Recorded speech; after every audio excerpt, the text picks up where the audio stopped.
It's time for the Your Personal Bank Show with Ference Toth, financial literacy educator and speaker, entrepreneur, and chairman of the board of Bank Information. Take charge of your financial future with Your Personal Bank. Now here's Ference Toth. Welcome to the Your Personal Bank Show. Today I want to discuss something that, well, isn't really popular to talk about, but is extremely important. And what I'm going to talk about is fiscal responsibility.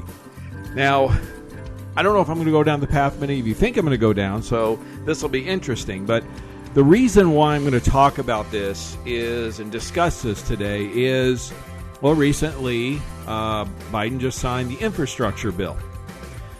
Now, in general, I've stated this before, I'm not against repairing roads and bridges and things such as that. But the problem I have with it is roughly $1.2 trillion now has been spent on quote-unquote infrastructure. And, of course, it was bipartisan. There was a number of Republicans that voted for it also. And, frankly, all the folks that voted for it, irregardless of party, I'm extremely disappointed in them. And there's several reasons behind it. Again, I'm not against necessarily infrastructure in and of itself. The problem that I have with it, and I've done a lot of research on what's in this bill. And for example, there's a Wall Street Journal article titled just that very thing. I'll post it on the Your Personal Bank website. It's yourpersonalbank.com, so you can check it out. But it says, what's in the bipartisan infrastructure bill from Amtrak to roads to water systems?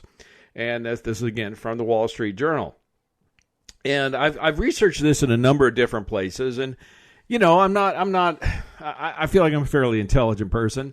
I look at the numbers and what they're telling us it's for, like they'll say, what's in the bill for roads, bridges, transit, and water, that kind of stuff. And they talk about $110 billion in funding for roads and bridges, and $39 billion for mass transit, and $66 billion for Amtrak, for example, and a number of different things as we go down the line, right? $50 billion for bolster the infrastructure against climate change and cyber attacks. Okay, and things like this, right?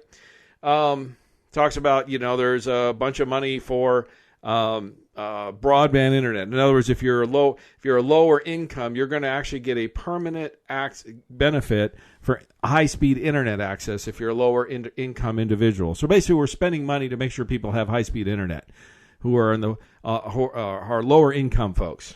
That sounds really, really important to me. I'm tongue in cheek here. And the thing is, what I'm getting at is when I add up all these numbers, and I've looked at several sources, and the numbers I get are somewhere around 550 to a little less than $600 billion. And they keep saying this is a $1.2 trillion bill. Now, either they're not putting something in there, or they just think we're stupid and can't do math. I'm not sure which it is, probably a little of both. But what I keep asking and looking for and researching, and I haven't found a good answer yet, is where's the rest of the money? What they're listing off and such accounts for about half. But what about the rest? Where did that go? Now, I think it's possible, to be fair, that they also point out that the other monies are monies that were already going to be spent anyway, or already earmarked or whatever for infrastructure type projects, but it doesn't really spell that out very well. Frankly, the communication, I think, in my opinion, is very poor, and it's supposed to be something like $550 billion of new spending, of which about half of that is estimated it'll add to our deficit, our debt. Okay. Here's the problem I have. First of all, the people that are in charge of this country right now, do you really want to give them an extra $550 billion or $1.2 trillion or whatever the number is? One, do we really trust them to actually use the money efficiently in an efficient manner for what it was intended for? I don't have much faith in that or confidence in that, frankly. Two, when you're in debt, and when you have a lot of debt, does it make sense to spend more money?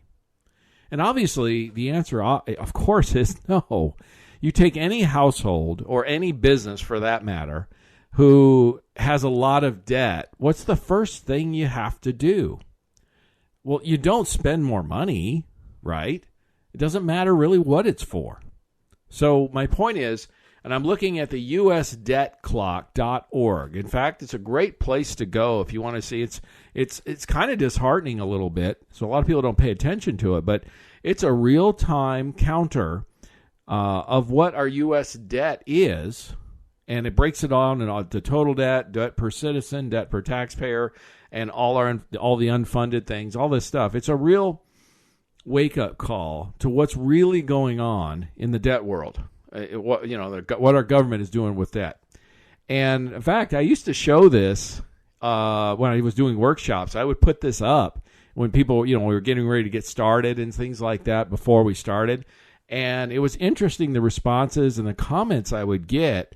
By the way, I'm looking at it right now, and it's $28.9 trillion is what the U.S. national debt is. But that doesn't tell the whole story. In other words, we're going to hit $30 trillion very soon. And when I was showing this, by the way, it was just a couple of years ago, it was like $18 trillion. In other words, my point is it's nearly twice, double of what it was just a couple, 3 years ago. And if the current administration wants to pass another $1.75 trillion Build Back Better program, as they're calling it, right? And the CBO, in fact, just came out has come out and stated that if the mandates that go into Build Back Better are permanent, then the cost is actually about $4 to $5 trillion over the next decade. And see, Biden was going around saying that it's paid for and doesn't cost anything. Which do you believe? Biden, who's trying to get this passed and wants this passed, obviously, and is telling us it doesn't cost anything. Spend $1.75 trillion, which is not an accurate number, frankly. They're playing gimmicks, folks. Do you believe that? Or do you believe this, the Congressional Budget Office, a nonpartisan group, that their purpose is they're basically a bunch of accountants that figure out the actual costs of things? And they're coming out saying it's like $4 or $5 trillion is the actual cost over the next decade. Who are you going to believe? And that's really, I think, what it comes down to is if they do indeed pass or some form or fashion of this Build Back Better, that's going to quickly put us over somewhere like $34, $35 trillion, okay, of national debt. But again, that's not the whole story. I'm going to get into the rest of it here in a little bit. I'm not saying some of these things to depress people and to frustrate people. Why I'm sharing this is fiscal responsibility needs to become an important issue for Americans, for citizens, for voters going forward if we're ever going to get a handle on this and make a difference. And I see I'm starting to see some people talk about it finally, which is good. But we need to insist on making this has to be a priority. Yes, there's a lot of other things out there that are important, but this is too. We're mortgaging our children's and grandchildren's future is what's happening, okay? And the question needs to come about. And again, this is a harsh question. This is tough. But I think it's important to ask this question and face the reality. When is the current generations going to stop, the adults in the room, the adults right now, when are they going to stop spending their children's and grandchildren's inheritance? Because, folks, guess who's going to pay the biggest price for all this debt? It's going to be the next generations, because this is generational debt, folks. To give you an idea. Oh, and before I get into that, I'm going to get to that in a second. But before I get there, I was starting to mention Build Back Better. Again, I think about things. I've been called... I said, one listener said to me, problem you have, Ference, is you think about things. You're a thinker. And I'm like, well, I guess I am. And I'm going to take that as a compliment, of course. And what I do want to say also is I really appreciate, I've gotten so much positive feedback from so many different people and so many different listeners. I really appreciate it. And again, you can contact me at yourpersonalbank.com or send me an email, send me a message. I really do appreciate it because it's encouraging. It's uplifting. fact, I talked to a gentleman just a few days ago where he said, he goes, I've been listening to your show for a while on the radio, and he goes, I agree with about 95% of what you say. He goes, no, actually, it's probably closer to 98%. He goes, oh, who am I kidding? I agree with you more than I agree with myself. And I had to laugh. It was funny, but anyway, Build Back Better, folks. Think about this a minute. Why is it called Build Back Better? The part that's not being said, I haven't heard anybody say this yet, but think about it a minute. Why are they calling it Build Back Better? Well, you don't need to build something unless there's nothing, either there's nothing there in place. If you're going to build a building, you're going to build a house because there's nothing there. Or if you're going to build a house, you got to tear the old one down first before you can build new. And so Build Back Better means it leads to say, hey, there's something there already, so we're going to build it back better. So we're going to tear down the old house and rebuild a new one. So folks, and I think it's becoming increasingly obvious to folks, is the current administration and the bureaucracy that we have wants to tear down the system we have now, the system of society, government, the economy, all of it, every bit of it. And I'm going to talk about some more of those things later in this show. And I'm going to keep an economic and financial focus on these things, but it's across the board, folks. They want to tear down the society, the society of opportunity. They want to change it to a society of dependency.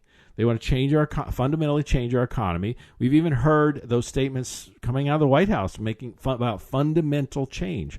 In other words, they want to take the house that's built, which is the United States of America, our Constitution, our country, what the land of opportunity that's been here for the last couple centuries. It's been a beacon of hope for the world, a beacon of democracy and of freedom. Don't let anybody fool you. More and more freedoms have been given to people and citizens over time than probably any other country in human history. We live in one of the freest societies, or at least have lived in one of the freest societies in the history of mankind. That's the facts, folks. And they want to tear that down and build back better. Well, I disagree.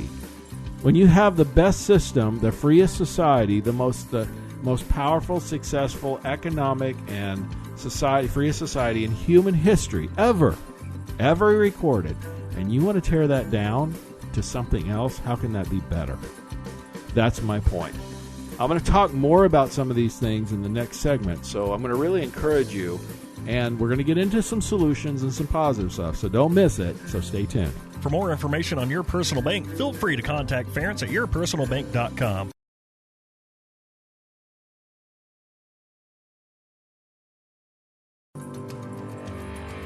Back to the Your Personal Bank Show with Ference Toth. Welcome back to the Your Personal Bank Show, and today we're talking about fiscal responsibility.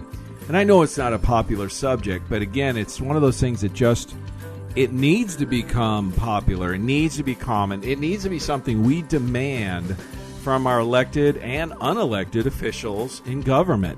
And that's in all levels. You're going to see what I mean when I talk about this a little bit further.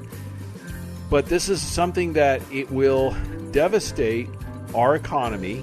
It will destroy our way of life, our society, and our country as we know it if we don't get serious about getting a handle on this. And the longer we wait, the longer we kick this can down the road, the worse it's going to get. So this is one of those things that needs to be addressed and needs to be dealt with. And like I said, it needs to start with us.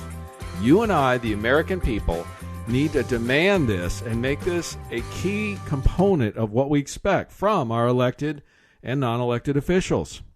So why is it so important? Well, you can go to something, like I said, I was talking in the first segment about how we have $28.9 trillion in debt right now. That's the U.S. national debt, according to usdebtclock.org. It's interesting to check it out. That's not the total debt we have. That's just what the U.S. national debt is.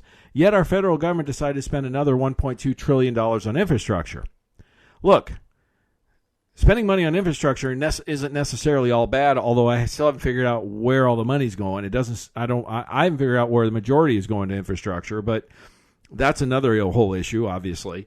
But when you're in debt, when your household is in debt, when your business is in debt, the last thing you do is go spend more money. In fact, you do the opposite. You spend less. And let me give you another one. What would a business do? You bring in a turnaround CEO and a business is in debt. What's the first thing they do? Cut expenses. The federal government states that about 20% of federal employees are non-essential. That's not my definition. That's the U.S. federal government's definition. Why are those people still on the payroll? Why don't they have pink sheets? Those should be the first people to go. Yet they're proposing not only to not let go of those people, but to pass another plan called Build Back Better, which means you have to tear down what was already there before you can build it back better, right? So you're going to destroy what's there to rebuild. I don't think most Americans want that. We're pretty happy, in general, we're pretty happy with our society and what it's been for the last couple hundred years. But my point is, then they want to hire like a whole bunch more IRS agents to collect more. Well, look at the history of the IRS and what their budget is, how much they spend versus how much they collect. And I don't think there's been a single year they've actually collected more than they spent. In fact, in most years, it's pretty dramatic. They'll spend 3 to 4 times more money than they actually collect. What makes you think that's going to change if we have more of them? You see my point. It's not going to collect more money. Yes, overall in total, but if you spend more to collect it, what's the point? But let's go further into this. Again, go to usdebtclock.org. I used to show this, like I said in the first segment, at workshops I would do. It was very eye-opening to people. The national debt, like I said, we're approaching $30 trillion. When I was showing this 2 or 3 years ago, it was only $18 trillion. I was talking about we're upcoming $20 trillion was a big deal. We're now coming up on $30 trillion, and that's without additional spending. And we're coming up on the debt ceiling very soon. So are they going to spend more? The likelihood's very high. The answer is yes, unfortunately. And they just spent another $1.2 trillion, right? Here's my point. The debt per citizen for the U.S. Is over $86,000 per person. That's man, woman, and child in the United States. It actually breaks down to $229,000, almost $230,000 per taxpayer. In other words, if you're a taxpayer in the United States, your portion of the U.S. national debt is about $230,000. Okay? But it actually gets worse, because what about things like state debt and local government? So total federal, state, local spending and all that kind of stuff. It actually, and then you get up other things like Social Security liability, Medicare liability, and U.S. unfunded liabilities. These are the things that they admit to, folks. That comes out to over $400, almost $500,000 per U.S. citizen. Man, woman, and child. That almost $500,000 is owed per person. Now, the average American, I think, who's working American earns about probably $50,000 to $70,000 a year. I think the averages, if you look at the U.S. averages, it's in the mid-50s. Okay, I believe the last I saw. So in others, about 10 years of your average American's gross income, 8 to 10 years, is owed in debt. You know, put those kinds of numbers and those kind of things into perspective, and you start to understand the seriousness of our debt. And the problem is we're still continuing to spend like a drunken sailor. We're careening down this road and not only not slowing down, still accelerating. That has to stop. Look, we either stop this voluntarily, or something will happen to force it to stop upon us. We've seen situations like this where austerity measures have been put into place in places like Greece, okay, just a few years ago, and other parts of the world, okay? And people say, it's the United States. What's to say it won't happen here? You know, the numbers are the numbers. And give you an idea, another little bit of, how should I say, perspective is in 1960, the U.S. federal debt to GDP ratio was 52%. In other words, we generated twice as much income as debt. In 1980, it was actually down to 34%. So we've generated 3 times the GDP, income, whatever, to debt. And even in 2000, it was still at 55%. So it was still similar to what it was in 1960. Yet, from 2000 to now to 2021, just in a little over 20 years, we've managed to move it from 55% ratio to 125% ratio. Just the national debt. And with state, and local taxes, it's actually 140%. This, again, is all based on the USDebtClock.org. This isn't from me, and you can look this up yourself, okay? USDebtClock.org. Folks, this is something we got to get serious about. Look, most of the folks I talk to are fiscally responsible people. I'd say most people listening to this show are fiscally responsible. So I'm preaching to the choir, right? And you either are or you want to be, right? We have to make it a priority and important for people to understand that this cannot go on indefinitely. And I stated this in the first segment, and I know it's a tough statement. It is. But the current generations, the adults right now, need to stop stealing from the next generations. Stop stealing their inheritance. Our kids and grandkids aren't going to have the same kind of lifestyle that we have enjoyed as adults, many of us for most of our lives, if something isn't done about it. And, it can be turned around. It's not too late. I don't want to say that it's the end of the world. It's not. But the perspective needs to change. And ideas start. It's interesting. We've seen a lot of changes in the last couple of years. And it's amazing how quickly ideas can catch fire, if you know what I'm trying to say. And I am starting to see more people talk about fiscal responsibility and being responsible with the money and government stuff. And that's encouraging. We need to pursue that further.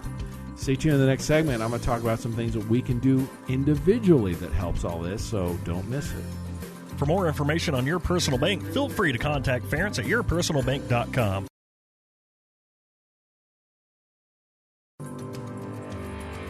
Back to the Your Personal Bank Show with Ference Toth. Welcome back to the Your Personal Bank Show, and I'm talking about fiscal responsibility today. And like I've said, it's not a popular topic, but it's a necessary one, and it's one we need to really bring to the forefront in people's thoughts, how we vote. Look, we've got to get to the point where we start thinking about how, when we vote, how our representatives are going to handle fiscal responsibility or not. And I'm talking about both sides of the aisle. I'm extremely disappointed that this infrastructure bill was passed with bipartisan support, because that tells me that 19 Republicans have voted for it. That means they're not fiscally responsible at all. They don't understand or care or whatever about the future of this country and our kids and our grandkids and what they're going to be dealing with.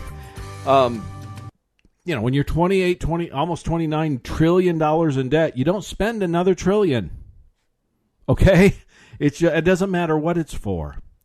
You gotta get real. It's like I tell people this all the time. So I deal with money and I deal with people, and I get it's an emotional thing, and I get it's not popular. It's not fun. I get that when you're having debt issues and you're overextended and there's problems, and that's where our federal government is right now.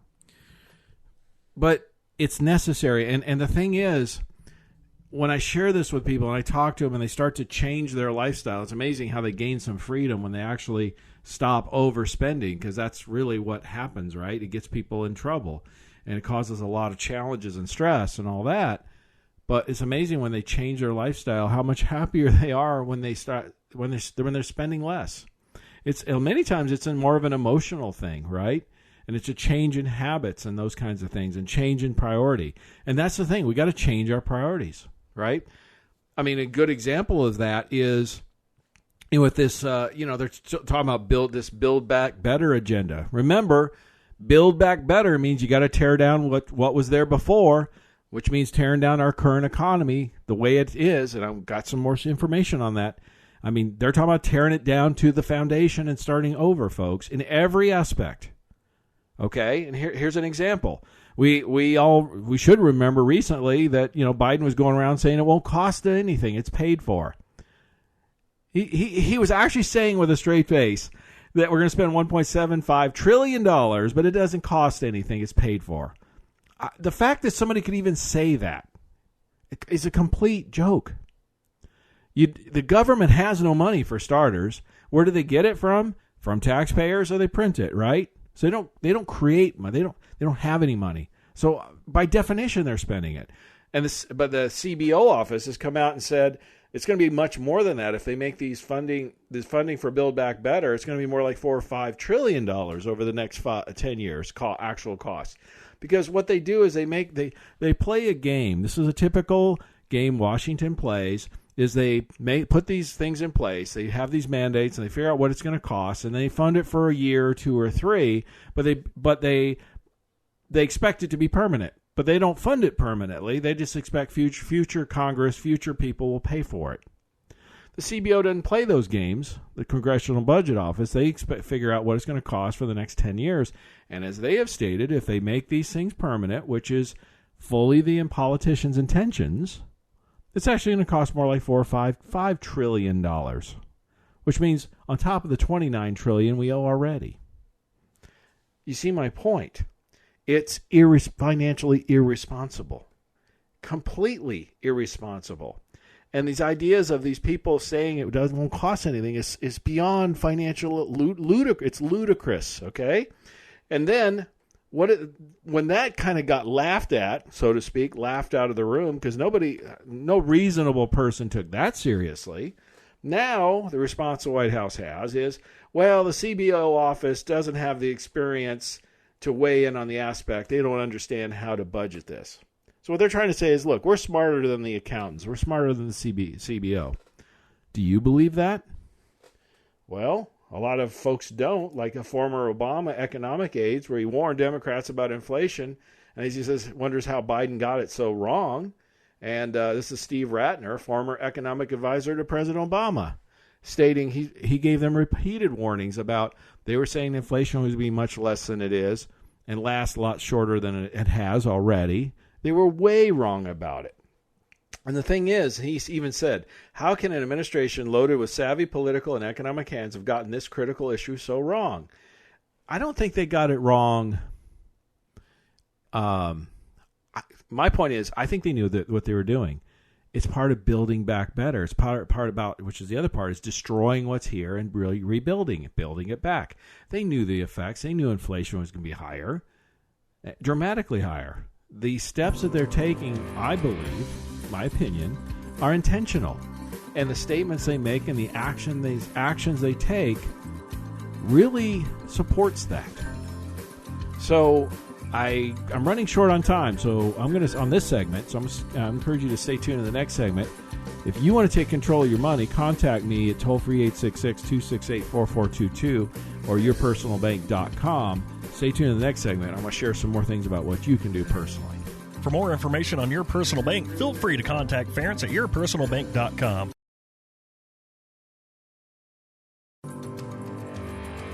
Back to the Your Personal Bank Show with Ference Toth. Welcome back to the Your Personal Bank Show, and we're discussing fiscal responsibility and really why it's so important. I don't think I need to share with anyone personally or with their business how important fiscal responsibility is. If you have a lot of debt and you have more debt than you can support, you got more bills than you got income, you understand you got a mess. You got a financial mess on your hands. It's stressful. It's devastating. It can destroy people's lives. Finances can be, I've talked about this so many times, the number one cause of divorce, folks, okay? I've had doctors say to me the number one cause of illnesses and disease is stress, and many, many studies show the number one cause of stress is financial problems. So in other words, again, financial stress, financial problems cause all kinds of devastation in people's lives, personally, their business-wise. Folks, it affects us on a governmental level too. Because as a country, what is the country? It's the people. It's us. And when we take on, as a people, as a country, we take on these extreme levels of debt. We're talking about levels of debt, like I said, when you add up state, local, federal debt right now, and unfunded liabilities, things like that, 140% of our GDP, upwards almost of $500,000, close to $500,000 per man, woman, and child, U.S. citizen in the United States. You add all that up, it's got to be paid back somehow. Now, look, we have the strongest economic system in the history of the world. Could we overcome this? And the answer is, I firmly believe, is yes. We have the capability. We've given ourselves a major, I don't know if the word setback or handicap or we've set ourselves back. We've made it much more difficult on ourselves than we needed to by spending far more than we brought in. We spent more than we've made, particularly in the last 20 years. And that's been true for, it doesn't matter which political party's been in charge or who's been president or anything. The level of debt has increased pretty much every single year. And part of the reason why it's happened is that we, the American people, have allowed it. We've expected our politicians to do something, and we've rewarded people for doing things and spending more money and voting them in. So guess what? They're going to do more of it. That's why we just saw recently another $1.2 trillion spent on infrastructure bill, quote unquote, although I think maybe half of it might be infrastructure. And it was bipartisan. There was people from both parties voting for it. While at the same time, we owed almost 29. The federal government owes almost $29 trillion. So, to put things in perspective, if you owe $290,000 of debt, you don't go and spend another $1,000. That's $10,000, do you?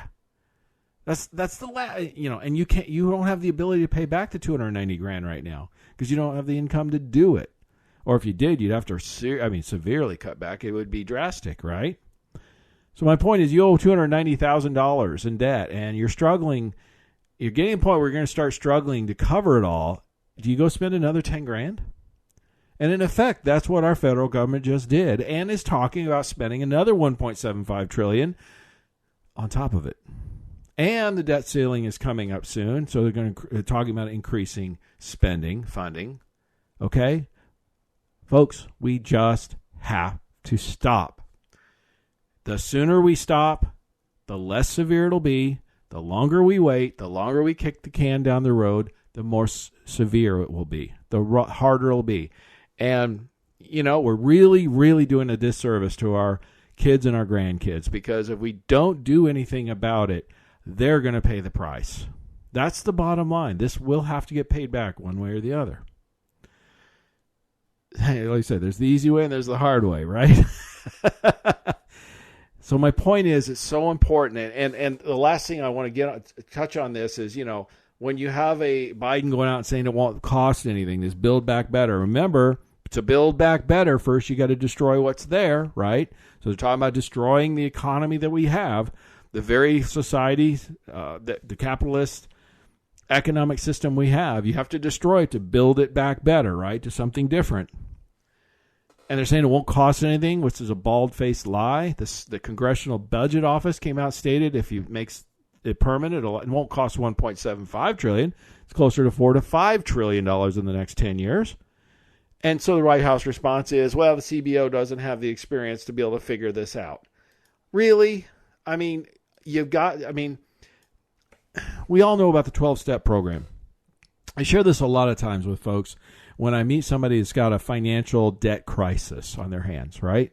And I think, really, our federal government needs a wake-up call, and it needs some financial counseling, man. But the thing is, when they say, it won't cost anything, they're just lying. And then they say the CBO doesn't have the experience to be able to deal with this. They're saying they're smarter than the accountants, basically, the nonpartisan CPAs and all that. I don't think so, okay? I have much more faith in the CBO than I do our current politicians, okay? I think most people would agree with that.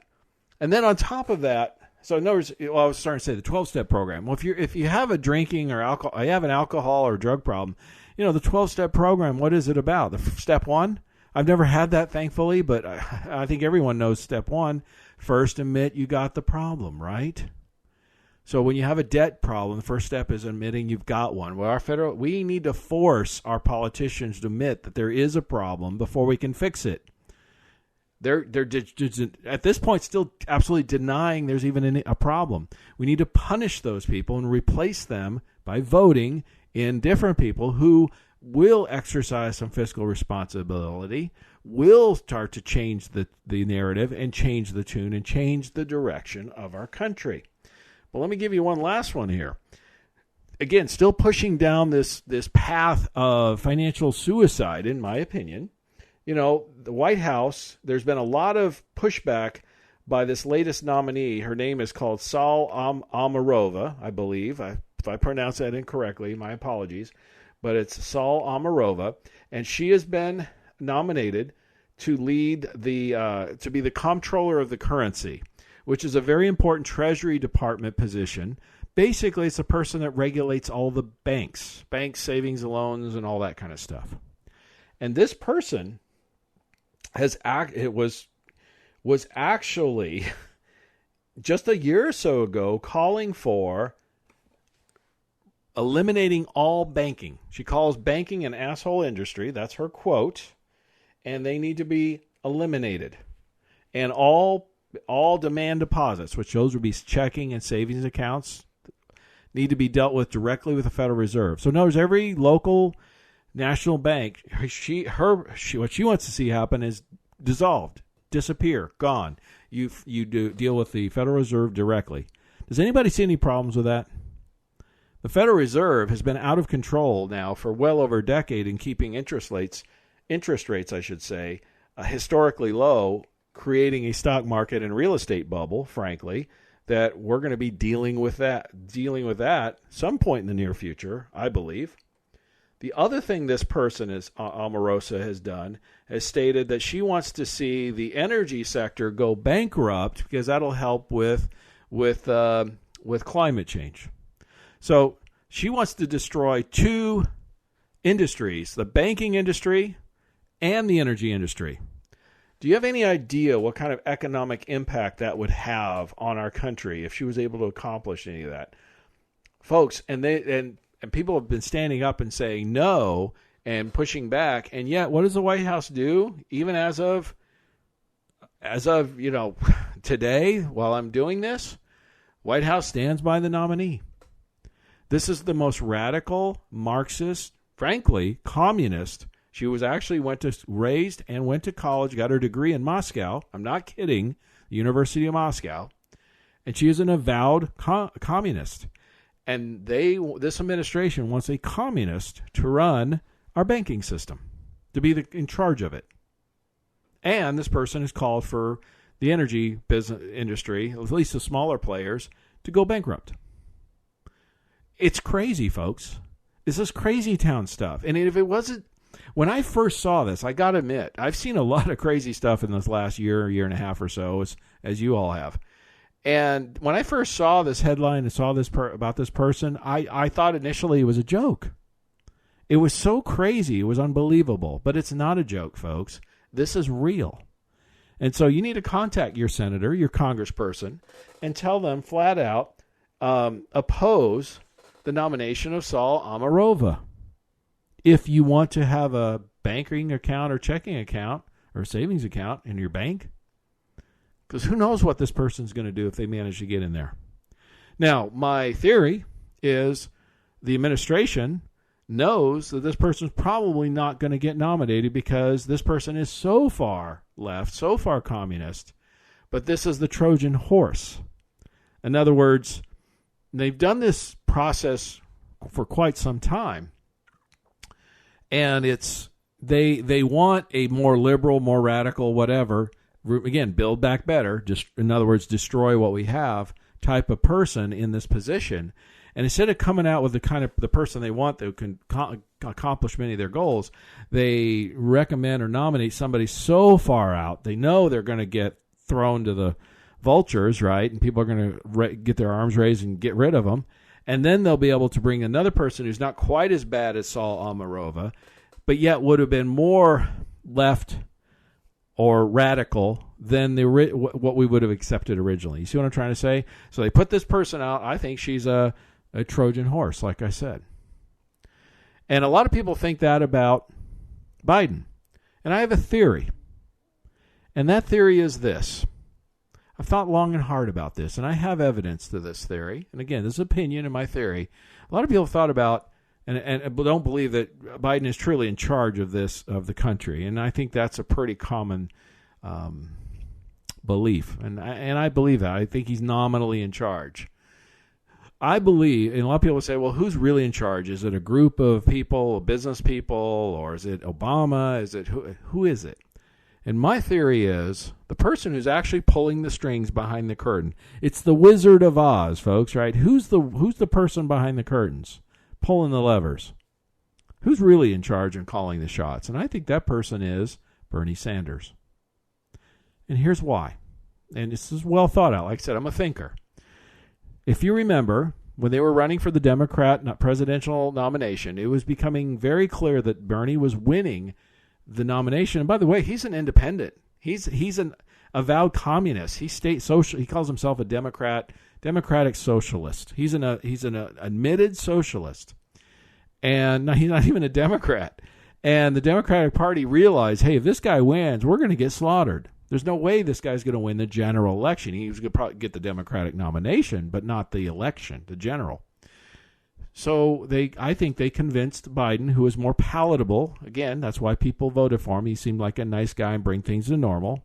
Obviously, that has not happened. And they told Bernie that, hey, if you step aside and we get Biden in there, he's got a better chance. He has that's what he ran on. I'm not Trump, and he had the best chance of beating Trump. He was open about that. And that's probably true on the Democratic side. But we'll go through your policies. You'll get to nominate who you want to. We'll go through your policies, Bernie. And I think they came to a grand agreement.